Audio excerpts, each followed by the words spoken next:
Many hundreds of years ago, England was ruled by a king called Uther Pendragon. Many hundreds of years ago, কয়েকশো বছর আগে, England was ruled by a king, England শাসিত হতো এক রাজার দ্বারা, called Uther Pendragon নামে।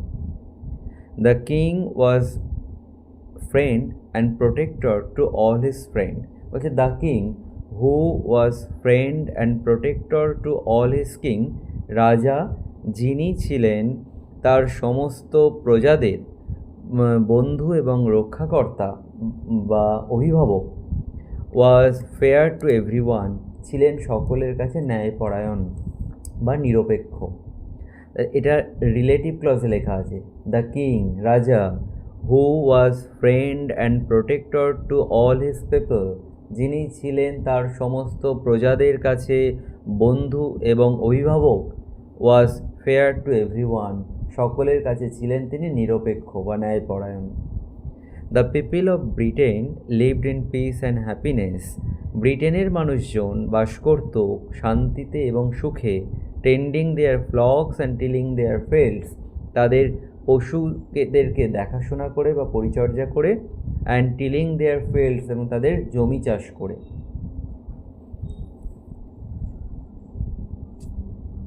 King Uther Pendragon had married the beautiful lady Igraine and had a San.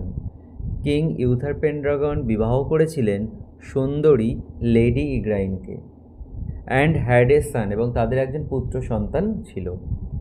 This child was the heir to the royal throne. This child, এই পুত্রটি বা এই সন্তানটি, ওয়াজ ছিল দ্য হেয়ার মানে কি উত্তরাধিকারী, the heir to the royal throne, রাজ সিংহাসনের উত্তরাধিকারী। The king and the queen died soon after the baby was born. রাজা এবং রানী মারা গিয়েছিলেন বাচ্চাটা জন্ম নেওয়ার পরে শীঘ্রই। ইট ওয়াজ আ ডিফিকাল্ট টাইম, এটা ছিল একটা কঠিন সময়। Many of the king's opponents were looking to seize the throne. বলছে many of the king's opponents, রাজার শত্রুদের বা প্রতিপক্ষদের অনেকেই, ওয়ার লুকিং, তাকিয়েছিল, টু সিজ দ্য থ্রন, সিংহাসন দখল করার জন্য। King Uther Pendragon had two wise counsellor. কিং ইউথার পেনড্রাগনের ছিল দুজন খুব জ্ঞানী পরামর্শদাতা, counsellors. Merlin a prophet and a magician, একজন হলেন মার্লিন, যিনি ছিলেন প্রফেট অ্যান্ড ম্যাজিশিয়ান, একজন ভবিষ্যৎ বক্তা এবং জাদুকর, magician. And the brave knight sir Ulfius, এবং অন্যজন হলেন সাহসী যোদ্ধা sir Ulfius. They were greatly trusted by the royal family. They were greatly trusted, তাদেরকে ভীষণভাবে বিশ্বাস করা হতো, বাই দ্য রয়্যাল ফ্যামিলি, রাজ পরিবারের দ্বারা। রাজ পরিবার তাদেরকে ভীষণভাবে বিশ্বাস করতেন। When the king and the queen were no more, যখন রাজা এবং রানী আর জীবিত ছিলেন না, the two counsellors met sir hectare the trustworthy. এই দুজন পরামর্শদাতা দেখা করলেন স্যার হেক্টর দি ট্রাস্টওয়ার্দির সঙ্গে, a loyal subject of the king, যিনি ছিলেন রাজার একজন বিশ্বস্ত প্রজা। কখন দেখা করলেন? On a cold and windy midnight, এক ঠান্ডা এবং ঝোড়ো মধ্যরাতে। They placed in his hands a baby wrapped in a scarlet cloth. They placed in his hands, তারা দিলেন তার হাতে, আ বেবি, একটা বাচ্চাকে, wrapped in a scarlet cloth, একটা টকটকে লাল আচ্ছাদনে মোড়া একটা বাচ্চাকে তার হাতে দিলেন। মার্লিন সেইড, মার্লিন বললেন, we order you and your wife to bring up this child as though he were your own son. We order you and your wife, আমরা আদেশ করছি তোমাকে এবং তোমার স্ত্রীকে, to bring up this child, এই সন্তানটিকে বড় করতে, অ্যাজ দো, যেন, he were your own son, যেন সে তোমার নিজেদের সন্তান, এই হিসেবে একে বড় করবে। The baby is to be called Arthur, sir Wulfius said. Is to be called, এটা প্যাসিভ ফর্মে লেখা আছে, ফিউচার টেন্সকে ইন্ডিকেট করছে। The sir Wulfius said, sir Wulfius বললেন, the baby is to be called Arthur, এই বাচ্চাটাকে ডাকা হবে আর্থার নামে। Sir Hector being a true knight asked no question, sir Hector একজন সত্যিকারের যোদ্ধা হয়ে আস্কড নো কোয়েশ্চেন, কোনো প্রশ্ন করলেন না। And promise to obey his late king's councillor, and promise কথা দিলেন to obey his late king's councillors, তার এই মৃত রাজার পরামর্শদাতাদের কথা মান্য করবেন, এই প্রমিস করলেন। As Merlin and sir Ulfius had feared, যেহেতু মার্লিন অ্যান্ড স্যার উলফিয়াস ভয় পেয়েছিলেন, trouble broke out in Britain after the passing away of the king, trouble broke out in Britain, ব্রিটেনে কিছু সমস্যা দেখা দিয়েছিল after the passing away of the king, রাজার মারা যাওয়ার পর। The barons were fighting among themselves, অভিজাত বর্গ বা অভিজাত শ্রেণীরা ওয়ার ফাইটিং অ্যামং দেমসেলভস, নিজেদের মধ্যে লড়াই করছিল। And plotting to capture the Throne, and plotting এবং ষড়যন্ত্র করছিল টু ক্যাপচার দ্য থ্রন, সিংহাসন দখল করার। Britain was in the grip of lawlessness, lawlessness মানে অরাজকতা, যেখানে আইন শৃঙ্খলা একেবারে ভেঙে পড়েছে। বলছে Britain was in the grip of lawlessness, Britain ছিল অরাজকতার কবলে, ঠিক আছে, গ্রিপ মানে মুষ্টি বা কবল, অরাজকতার কবলে। ট্রাভেলার্স ওয়্যার রেগুলারলি রবড, মানে পথিকদের থেকে নিয়মিত ডাকাতি হতো, ঠিক আছে, প্যাসিভে travellers were robbed, travellers were regularly robbed, পথিকদের থেকে নিয়মিত ডাকাতি হতো। দ্য পিজেন্টস ওয়্যার আনহ্যাপি, কৃষকেরা ছিল অসুখী।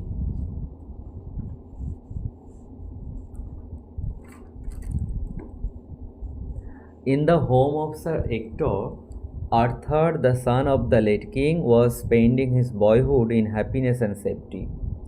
In the home of Sir Hector, Sir Hector's বাড়িতে, Arthur, the son of the late king, মৃত রাজার পুত্র Arthur, was spending his boyhood, কাটাচ্ছিলেন তার বাল্যকাল, in happiness and safety, সুখে এবং সেফটি মানে হচ্ছে নিরাপদে। অ্যাজ হি গ্রিউ ওল্ডার, যখন সে বড় হলো, he became gentle, strong, handsome and good like his father Uther Pendragon, সে হয়েছিল জেন্টেল মানে হচ্ছে ভদ্র, স্ট্রং শক্তিশালী, হ্যান্ডসাম সুদর্শন, and good like his father Uther Pendragon, এবং তার বাবা ইউথার পেনড্রাগনের মতোই ভালো একজন মানুষ হয়েছিল। 18 years past, 18 বছর কেটে গেছে। Britain was torn by bitter rivalry, Britain was torn, Britain ছিন্ন ভিন্ন হয়েছিল বাই বিটার রাইভালরি, তিক্ত প্রতিদ্বন্দ্বিতায় বা শত্রুতায়। None of the fighting barons had manage to become the king, fighting barons participle লেখা আছে, present participle, participle adjective. None of the fighting barons had manage to become the king, যুদ্ধরত ব্যারনদের কেউই রাজা হওয়ার ব্যবস্থা করতে পারেনি বা রাজা হতে পারেনি। The people longed for the old days of peace and prosperity under Uther Pendragon, the people longed for, মানুষজন আকাঙ্ক্ষা করেছিল বা চেয়েছিল, the old days of peace and prosperity, সেই শান্তি এবং সমৃদ্ধির পুরনো দিনগুলিকে, আন্ডার ইউথার পেনড্রাগন, ইউথার পেনড্রাগনের সময়, তাহলে ইউথার পেনড্রাগনের সময়ের সেই শান্তি এবং সমৃদ্ধির পুরনো দিনগুলির আকাঙ্ক্ষাই মানুষজন করছিল। It was Christmas time, a time of festivity, এটা ছিল ক্রিসমাসের সময়, আ টাইম অফ ফেস্টিভিটি, উৎসবের একটা সময়।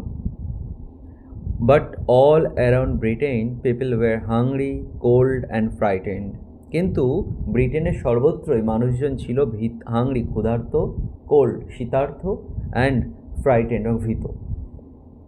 One day in a churchyard people found a large stone, একদিন এক গির্জা প্রাঙ্গণে মানুষজন দেখতে পেল একটা বড় পাথর, on which was fixed A magnificent শোর্ড, on which যার উপরে, ওয়াজ ফিক্সড আটকানো ছিল, আ ম্যাগনিফিসেন্ট শোর্ড একটা চমৎকার তরোয়াল, যার উপরে ফিক্সড অবস্থায় ছিল, আটকে ছিল।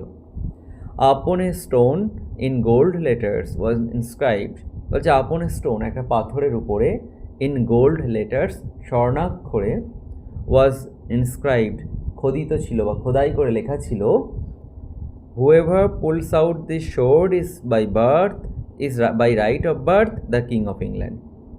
Whoever pulls out this sword, যে এই তরোয়ালটিকে টেনে তুলবে, is by right of birth, হয় জন্মসূত্রেই, দ্য কিং অফ ইংল্যান্ড, ইংল্যান্ডের রাজা। ঠিক আছে? আচ্ছা, immediately the eager barons who long to become the king jostled among themselves to lift the sword. বলছে ইমিডিয়েটলি, সঙ্গে সঙ্গেই, দ্য ইগার ব্যারন্স, সেই উৎসুক ব্যারনেরা, who long to become the king, যারা রাজা হতে চেয়েছিল, জসেলড অ্যামং দেমসেলভস, নিজেদের মধ্যে ধাক্কাধাক্কি শুরু করে দিল, টু লিফট দ্য শোর, তরোয়ালটি তোলার জন্য। নান সাকসিডেড, কেউই সফল হলো না। The sword remained fix to the stone, সেই তরোয়ালটা থেকে গেল আটকেই সেই পাথরটির সাথে। It was Arthur at the age of 18 who succeeded in lifting the sword for the first time. It was Arthur, মানে ইনি Arthur at the age of 18, যিনি 18 বছর বয়সের, who succeeded in lifting the sword, যিনি সফল হয়েছিলেন তরোয়ালটা তুলতে, for the first time, প্রথমবারের জন্য। ঠিক আছে? তারপর হচ্ছে the barons were angry and disappointed, ব্যারনেরা খুব রেগে গেল এবং হতাশ হলো। দে ডিম্যান্ডেড এ টেস্ট, তারা একটা পরীক্ষার দাবি জানালো। আপন a bright May morning A great trial took place in the presence of many people. আপন এ ব্রাইট মে মর্নিং, মে মাসের এক সুন্দর বা উজ্জ্বল সকালে, a great trial took place, একটা খুব বড় পরীক্ষা সংঘটিত হলো, in the presence of many people, অনেক লোকের উপস্থিতিতে। There were the peasants, the craftsman, the merchants, as well as the barons. সেখানে ছিল দ্য পিজেন্টস মানে কৃষকেরা, দি ক্রাফটসম্যান কারিগররা, দি মার্চেন্টস ব্যবসায়ীরা বা বণিকরা, as well as the barons পাশাপাশি অভিজাত শ্রেণীর লোকজনরা। ইন ফ্রন্ট অফ এভরিওয়ান, সকলের সামনেই, আর্থার স্লেন্ডার অ্যান্ড ইয়াং, মানে রোগা চেহারার এবং যুবক Arthur, lifted the sword easily, সহজেই তুলে নিল সেই তরোয়ালটি। The crowd held him as a king, মানে সেই জনতার ভিড় বা জনগণ, held him as the king, তাকে অভ্যর্থনা জানালো বা তাকে স্বাগত জানালো রাজা হিসাবে। After becoming the king of England, ইংল্যান্ডের রাজা হওয়ার পর, Arthur's first duty was to secure peace in England. Arthur's first duty was, আর্থারের প্রথম দায়িত্ব ছিল বা কর্তব্য ছিল, two secure peace in England, ইংল্যান্ডের শান্তিটাকে সুরক্ষিত করা বা নিশ্চিত করা। হি ওয়াজ হেল্পড বাই ওয়াইস মার্লিন, তাকে সাহায্য করেছিলেন জ্ঞানী মার্লিন। লাইক হিজ ফাদার, তার বাবার মতোই, Arthur was concern about the good of the common people. Arthur চিন্তিত ছিল বা চিন্তিত ছিল কি সম্পর্কে? About the good of the common people, সাধারণ মানুষের ভালোর বিষয়ে সে খুব উদ্বিগ্ন ছিল। King Arthur fought battles so that no one could illtreat the humblest of his subject. King Arthur fought battles, রাজা আর্থার অনেক লড়াই করেছিল যুদ্ধে, সো দ্যাট, যাতে, নো ওয়ান কুড ইলট্রিট, কেউ যেন অসৎ আচরণ না করতে পারে বা দুর্ব্যবহার না করতে পারে, the humblest of his subject, তার এই দিন দরিদ্র প্রজাদের সঙ্গে। King Arthur had lost his royal sword in a battle, রাজা আর্থার হারিয়ে ফেলেছিলেন তার এই রাজ তরোয়ালটিকে একটা যুদ্ধে। One day Merlin took him to a valley of sweet smelling flowers, একদিন মার্লিন নিয়ে গেল তাকে সুগন্ধযুক্ত ফুলের একটা উপত্যকায়।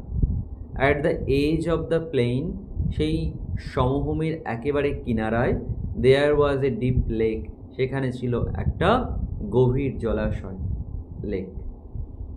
As Arthur approach the lake, যখন আর্থার এগিয়ে গেল সেই লেকের দিকে, a beautiful arm with golden bracelet rose from the water, মানে সোনার চুড়ি পরা, তাই তো, একটা সুন্দর হাত উঠে এলো সেই জল থেকে।